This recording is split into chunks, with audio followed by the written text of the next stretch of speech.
Hello বন্ধুগণ, আমার চ্যানেলে সবাইকে স্বাগত। আজকে আমি আপনাদেরকে জাম দিয়ে একটি রেসিপি করে দেখাবো। প্রথমে এই 250 গ্রাম জাম নিয়ে এসেছি। এই 250 গ্রাম জাম প্রথমে ভালো করে জল দিয়ে ধুয়ে ফেললাম। এবার গ্যাসে একটি গামলা বসিয়ে সেখানে 2 গ্লাস জল দিলাম। এই রেসিপিটি আপনি দীর্ঘদিন সংরক্ষণ করে রাখতে পারবেন।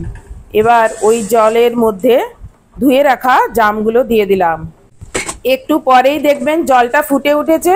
এখানে আমি 5 থেকে 7 মিনিট অবধি ফুটিয়ে গ্যাসটা বন্ধ করে দেব। এবার গ্যাস বন্ধ করে ঠান্ডা করতে দিলাম। আর এই দেখুন সিদ্ধ হওয়ার পর জামটা কীরকম দেখাচ্ছে। সিদ্ধ করে রাখা জামটা থেকে ঠান্ডা হয়ে যাওয়ার পরে চিপে চিপে এর থেকে বীজগুলো আলাদা করে নেব। এবার ছাঁকনিতে রসটা ছেঁকে নেব আর চামচ দিয়ে যতটা পারি চিপে চিপে রসটা বের করে নেব। এবার রসটা গামলায় আবার ঢেলে নেব আর এর মধ্যে কিছুটা চিনি দেব। হাফ বাটি মতন চিনি দিলাম। এবার গ্যাসে বসিয়ে এটাকে ফুটাতে থাকলাম।